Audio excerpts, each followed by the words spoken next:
What's up, everybody? Welcome to Podcast Now. I'm Alex, and in this video, wanted to talk about the Suicide Squad Kill the Justice League closed beta test yet again. This time, just to kind of talk about what it needs to do, what I'm hoping from it, all that jazz. I do want to start out with one thing, though. When this was all announced, right, there was a lot of people online talking about, well, maybe they can post something on Twitter and lightly kind of tease basically what was going on, right, if they get in. I just kind of want to make it known. I mean, you're free to do whatever you want, but let me tell you, WB, and when it comes to like the Quidditch playtest and just really playtests across the board they did with Multiverses too, they are as strict as they come. So any creator, any individual that thinks that they're going to be able to post online, even how you feel about the game, is a major, like, you're not going to be able to do that. They will come for you. They might be knocking at your door for all we know, but just to kind of throw it out, if people get into this thing, if I get into it, if you get into it,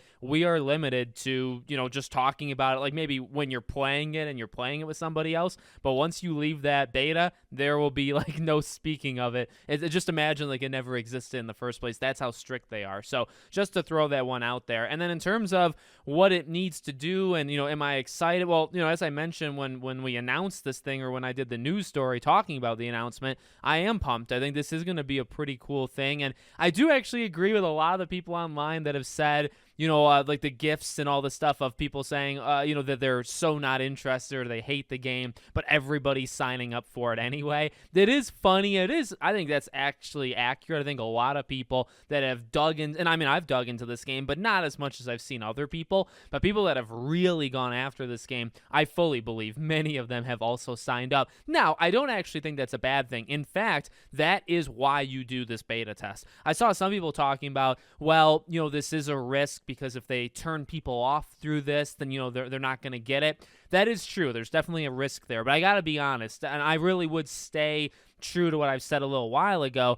I think people have largely made up their minds already. Now, if I were able to amend that and say if there was a side that I think could flip, I actually think it's like non-believers, people that are not interested, people that despise it. I think those are the people that you could actually get to get the game by doing a beta like this. To be honest, I think there'd be more of them you could, like, quote unquote convert, versus the other way around of people that are saying, hey, I'm doing it, I'm getting it, and then they are so like disgusted with this beta that they decide not to get it. I think there'd be that probably could happen or will happen to at least some people, but I think it'd be very small compared to the other side. So, honestly, like a cop-out answer for like one thing this beta needs to accomplish is that make people that are not interested in this game interested. And I think that's a very real possibility. And I'll tell you another thing that is going to circle back to what they need to do in this beta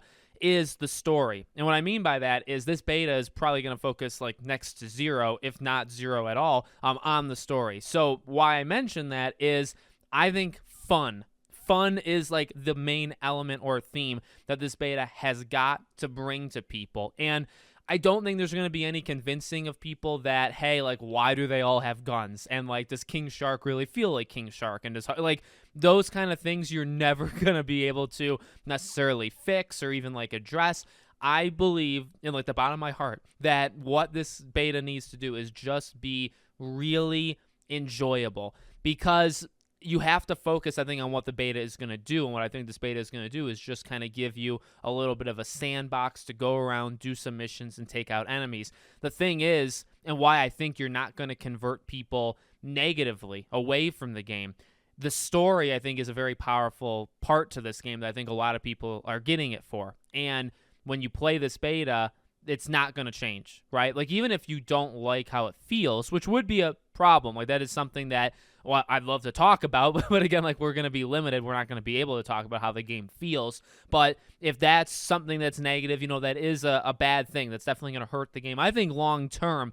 But from like the initial launch, from people buying it day one, I think people will still do it generally. People that are still going to, because of the story. Because the story is not going to be emphasized, I believe, in this beta. It's going to be more about the gameplay. So that really, like, again, maybe that's a cop-out answer too, but that is as direct as it gets what the beta needs to do. It needs to show off that this game is fun. Now, how it does that, it could show it through the movement of the, I've talked about Sunset Overdrive, kind of like feel like that's what this game gives off to me in terms of movement, in terms of getting from point A to point B. I actually kind of like the movement. The combat is definitely something that I've, been pretty much against since the beginning for this game, but now's their chance, right? At least just show that this can be an enjoyable time, and in both ways. And in fact, if I get into the beta, I'll tell you right now what I would be doing, playing it with a group of people and also playing it by myself. Because you got to get a good kind of look, I would say, at is this game, because they're advertising it as you can play with a group or you can play it by yourself. So does the game actually, is it fun? Is it fun if you play it by yourself? And is it fun if you play with others? I think playing with others makes games fun most of the time anyway, right? So you don't have to worry about that too much. And then, like the gunplay and, again, how it feels. Is it fun to move around? Is it fun to take out enemies, to team up with your friends with these different characters? Is there a character that maybe jumps out at us more than another character, right? Can we start to pick like our favorites and our least favorites? And can we even do that? Because there is very little, and I think that's a negative of this game, as we've talked about, there is very little uniqueness of these characters. Besides, movement, yes, but in terms of taking out enemies, it's kind of just like their special moves, right? It's not necessarily, like they do better with certain guns, but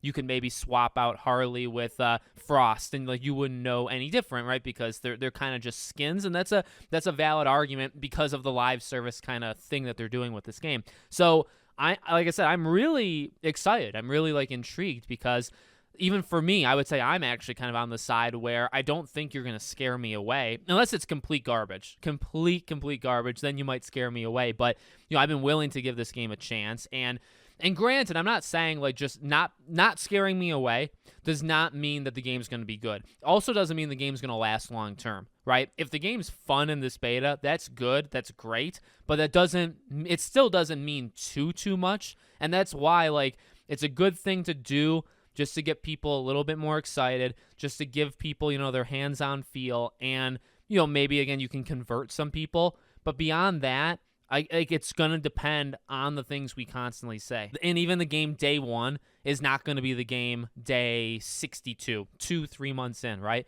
Because it's a game that's going to evolve, and you're going to have different playable heroes or, antagonists, whatever you call them, anti-heroes, right? You're going to have that as the months go. So it's very hard, I would say, to judge it, especially long term, like months into its release, based off just this beta. But the beta does have a chance to make some people that are outright disgusted with it to at least say, the gameplay was fine, and then I am interested in the story, so maybe those two things combined, maybe now I'll get the game. And that's what you hope, right? That's what you kind of want it to be. But like I said, I don't think you're going to see a lot of impressions. You don't see it with Quidditch, and that's for a reason. You didn't see it with Multiverses. That was for a reason. These things are strict. You do not break these things, otherwise you're never in it again. And there's pretty severe consequences as well. So I just don't think you're going to see people talking basically about this game once they get into the beta. Remember, it's next weekend or something. So it's very, very close. We'll have to see who gets invited. And I'm checking my email every day. Let me know what you guys think in the comments. Make sure you're subscribed to the channel, bell icon turned on. I hope to see you all on the next one.